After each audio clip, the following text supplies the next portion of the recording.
معزز ناظرین، آج ہم آپ کو تابوت سکینہ کے متعلق بتائیں گے۔ یہ وہ صندوق ہے جس کے پیچھے یہودی آثار قدیمہ کا روپ دھارے ملک ملک پھر رہے ہیں۔ آخر کیا ہے اس صندوق میں جو یہودیوں کے لیے زندگی اور موت کا مسئلہ بنا ہوا ہے؟ یہ صندوق مسلمانوں کے لیے بھی اہمیت کا حامل ہے، کیونکہ اللہ پاک نے اس صندوق کا ذکر اپنی آخری کتاب قرآن مجید میں بھی کیا ہے۔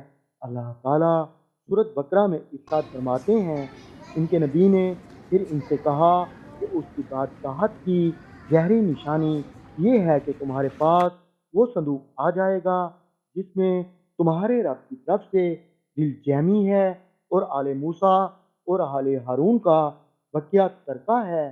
فرشتے اسے اٹھا کر لائیں گے۔ یقیناً یہ تمہارے لیے کھلی دلیل ہے اگر تم ایماندار ہو۔ یہ شمشاد کی لکڑی کا بنا ہوا صندوق تھا جو آدم علیہ السلام پر جنت سے اتارا گیا۔ آدم علیہ السلام اس میں اپنا ضروری سامان رکھتے تھے۔ یہ صندوق نسل در نسل چلتا ہوا بنی اسرائیل تک پہنچا۔ بنی اسرائیل پر جب کوئی مصیبت آتی تو وہ اس صندوق کے وسیلے سے دعا کرتے اور نجات پا لیتے۔ جنگوں کے دوران اس تابوت کو اگلی صفوں میں رکھتے۔ ان کا یہ یقین تھا تابوت سکینہ کی بدولت انہیں فتوحات حاصل ہوتی ہیں۔ یہ لوگ ایک طرف تو صندوق اور اس میں موجود اشیاء کا اس قدر احترام کرتے کوئی تصور بھی نہیں کر سکتا، لیکن دوسری طرف یہ اللہ کے احکامات کی مکمل نافرمانی کرتے۔ یہ نہایت ضدی، مغرور اور سرکش لوگ تھے، حد سے زیادہ لالچی اور مال و دولت سے محبت کرنے والے ظالم تھے۔ اگر ان کے انبیاء اور علماء روک ٹوک کرتے تو یہ خوفناک انجام کی انہیں دھمکیاں دیتے۔ جب ان کی سرکشی بڑھنے لگی تو اللہ تعالیٰ نے عذاب کی صورت ان پر قوم عمالقہ کو مسلط کر دیا۔ جالوت نے ان پر زبردست دھاوا بولا اور ان کی بستیاں اجاڑ دیں اور شہروں کو جلا کر راکھ کر دیا اور تابوت سکینہ چھین کر اپنے ساتھ لے گیا۔ جب یہ زمانے بھر میں رسوا ہو گئے تو اس وقت کے پیغمبر شموئیل علیہ السلام کے پاس آئے اور ان سے کہا کہ وہ بنی اسرائیل کے لیے ایک بادشاہ مقرر کریں تاکہ ہم جہاد کر کے اپنا کھویا ہوا مقام حاصل کر سکیں۔ جب شموئیل علیہ السلام نے طالوت کو ان کا بادشاہ مقرر کیا تو یہودیوں نے طالوت کو بادشاہ ماننے سے انکار کر دیا۔ شموئیل علیہ السلام نے فرمایا، یہ فیصلہ اللہ کا ہے، اس کی نشانی یہ ہے کہ تمہارے پاس وہ صندوق آ جائے گا جس میں تمہارے دلوں کا سکون موجود ہے۔ ناظرین، دوسری طرف جالوت نے ان سے تابوت چھین کر گندگی کے ڈھیر پر پھینک دیا۔ تابوت کی اس بے حرمتی کی وجہ سے اللہ پاک نے ان پر بیماری کی صورت عذاب نازل فرمایا جس کا علاج کسی معالج کے پاس نہ تھا۔ لوگ تیزی سے لقمہ اجل بننے لگے، شہر ویران ہو گئے۔ آخرکار اس قوم کے نجومیوں نے حساب لگا کر بتایا اس عذاب کی وجہ اس صندوق کی بے حرمتی ہے۔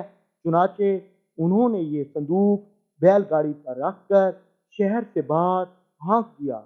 خدا کی قدرت سے بیل صندوق کو لے کر بنی اسرائیل کی جانب روانہ ہو گئے۔ جب یہ صندوق بنی اسرائیل کے پاس پہنچ گئے تو ان لوگوں نے طالوت کو بادشاہ مان لیا۔ اس طرح یہ صندوق حضرت داؤد تک پہنچا۔ حضرت داؤد نے اس کے لیے ایک عبادت گاہ تعمیر کرنے کا فیصلہ کیا جسے بعد میں آپ کے بیٹے سلیمان علیہ السلام نے ہیکل سلیمانی کی شکل میں پایہ تکمیل تک پہنچایا۔ اس ہیکل میں جس جگہ تابوت ہوتا کسی کو جانے کی اجازت نہ ہوتی سوائے انبیاء اور علماء کے۔ حضرت سلیمان کی وفات کے بعد آپ کی انگوٹھی بھی اس میں محفوظ کر دی گئی۔ سلیمان علیہ السلام کے بعد یہ لوگ پھر گمراہ ہو گئے اور اللہ ان سے ناراض ہو گیا۔ بابل کے بادشاہ بخت نصر نے ان پر چڑھائی کر دی اور یروشلم کی اینٹ سے اینٹ بجا دی۔ لاکھوں یہودیوں کے ساتھ وہ تابوت سکینہ کو بھی اپنے ساتھ لے گیا۔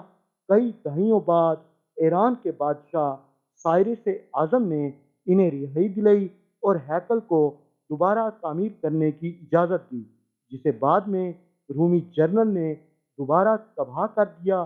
لیکن یہودی بخت نصر کے حملے کے بعد آج تک تابوت سکینہ کو تلاش نہ کر سکے۔ یہودیوں کا یقین ہے ہیکل سلیمانی کی تعمیر اور تابوت سکینہ کے بغیر وہ اپنا کھویا ہوا مقام دوبارہ حاصل نہیں کر سکتے۔ لیکن اس تابوت سکینہ کے متعلق اللہ کے سوا کوئی نہیں جانتا یہ کہاں ہے۔